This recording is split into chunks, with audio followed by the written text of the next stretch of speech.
A popular resort in the Iowa Great Lakes region had its water park closed by the state after a child nearly died by drowning in its pool last week.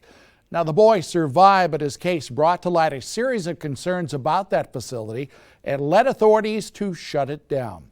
Thanks for joining us. I'm Larry Wentz, and tonight that story is first at 10. Our Katie Koppel spoke to the boy's family and looked into the state's report after it closed the water park. She shares both of those stories with us tonight. 2 hours northeast of Sioux City, on the banks of East Lake Okoboji, sits Bridges Bay Resort. Promoted as a laid-back resort, it features an indoor and outdoor water park with amenities for kids and adults.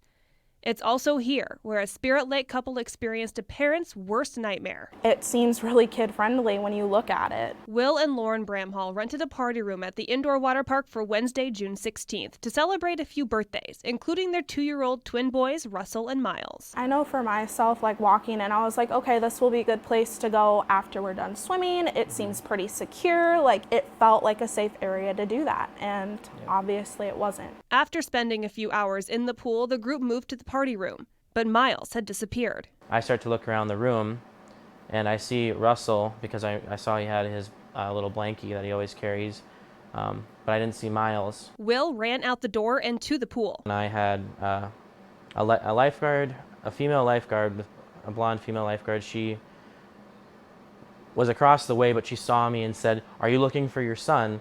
He's in the lifeguard room." At that point, Miles was sitting with a young man, male lifeguard. He had like 2 towels wrapped around him, one over like his upper head and lower back or middle back, and then the other one was around his waist.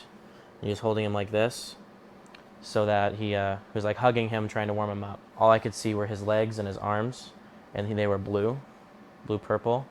So I didn't know if he was breathing or anything. Thankfully, Miles was breathing. It seems as though he didn't breathe in any water. A swallow reflex kicked in, and he swallowed over and over when water entered his mouth. So his lung sounds were clear. But Miles wasn't rescued by a lifeguard. For some reason, I just said, well, I got my feet up on the hole where she was. I'm just going to go ahead and float around. Scott Drider was at Bridges Bay with his young kids, and a moment's thought to float down the lazy river saved Miles' life. I kind of noticed like somebody was kind of like doing a back float, or somebody was kind of like, I saw just like little hands coming out of the water and kind of like tips of feet. But the hands were kind of going up, and then they were kind of going down, they were kind of going up. And I just thought that was kind of funny, so I kind of paddled my tube a little faster. And as I got there, the hands were dipping under the water and there was no movement. So I got past the ladder and I thought, that doesn't look right. So I jumped off the tube and I went over and, sorry, kind of emotional. And so when I picked him up, he was not moving.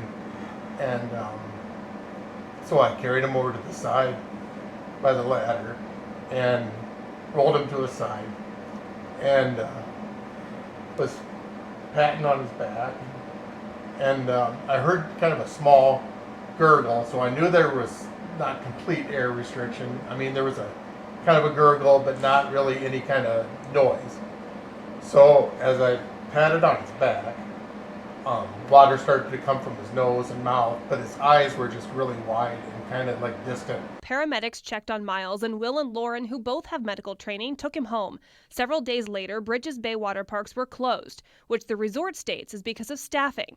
But a Facebook post caught Lauren's attention. There had to be 16 trained lifeguards on duty that day, and in the citation it states that because the one certified lifeguard was in there that day, In the office. There were 0 certified lifeguards that day. The parent of one of the lifeguards on duty June 16th took to social media, calling out Bridges Bay for not offering her son and several other staff members the proper lifeguard training for the job.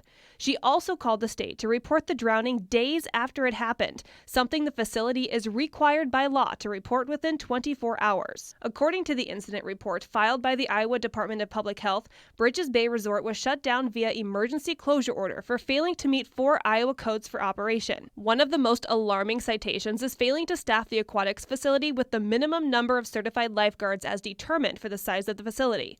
On June 16th, Bridges Bay had 1 certified lifeguard on the property, but they were not in the pool. 4 other lifeguards did not have active certifications. According to the emergency closure notice, Bridges Bay is legally required to have a minimum of 16 certified lifeguards on staff if both the indoor and outdoor facilities are open. The water park was closed to, quote, avoid the immediate danger to the public. They will remain so until the state determines it is safe for them to reopen. One of the main reasons we decided to speak out about this was that we didn't know none of them were certified. There was one certified and she was not working the floor. She was in the office that day, which is terrifying as a parent. Once Miles fell in the pool, Will, Lauren, Scott, and several others have determined that Miles likely passed by a lifeguard without ever being noticed in the water. All signs point to that. My son was underwater drowning all the way in front of an untrained lifeguard from the complete one side of the building all the way to the other in perfect view of them because they face the entire building. Will and I felt mainly at fault for this at first, but knowing that, he could have been pulled out sooner and that so many families bring their children to Bridges Bay a year and not knowing that it's not safe, that's why we decided to speak out about it. What do you hope to see come from this? Change. Don't let them work the floor until they are certified. You wouldn't put a nurse on the floor of a hospital without any type of certification at all. You put people's lives in their hands. It's the same thing with this. They need to be certified before they're even considered to be put on the floor. Why Bridges Bay thought that was acceptable is beyond me. I feel really disgruntled towards them because of how they've been treating us. And the fact that they deliberately tried to hide that it was a drowning that shut them down and that they didn't report it, that's very upsetting to me. Bridges Bay has yet to publicly acknowledge the drowning incident, stating on their official Facebook page that because of the recent upgrades to the water park, it, quote, changed the scale for staffing, which we are addressing. I spoke with a lifeguard who assisted Miles once Scott pulled him from the pool. He says he and several other colleagues have quit Bridges Bay because of a lack of training and how this has been handled. While he and his mom, who alerted the state about the drowning, didn't speak to me on camera, they told me that they hope to see a positive change come from this incident. For Will and Lauren, they don't blame the untrained guards for what happened. you can't blame someone for not knowing how to do something. He did the best he could in this situation. He that was very on him. comforting when we got there. And for a person who's untrained, being comforting is all you can do in a circumstance like that. We're angry at Bridges Bay itself for this because it could have been prevented. 1 week later, Miles is doing just fine, maybe needing a few extra hugs from mom. But for Will, Lauren, Scott, and others who are calling out Bridges Bay for how this drowning was handled, their unified message is hope that the popular resort will recognize its mistakes. We trust them to have a safe environment for our families. It's posted, they have lifeguards there. So, my message to them would be, make sure your staff are trained before you put them on the floor. In this Spirit Lake home, Scott met Miles as the energetic, I'll bet sleepy 2-year-old he is. And 3 strangers reunited over a moment that could have changed so many lives forever. We're just so grateful for him.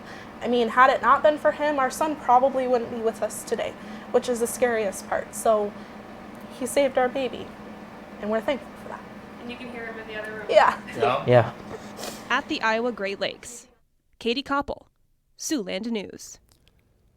According to the emergency closure report, Bridges Bay was allowed to open for the summer beginning June 10th, with the requirement that they would have 12 certified lifeguards outside on duty when open. Siouxland News spoke with the general manager, who did not want to speak on camera, but did release a statement stating that they are working with the state, but quoting now, unfortunately, the labor market situation that has impacted many industries also has impacted ours and made obtaining the amount of staff required more difficult.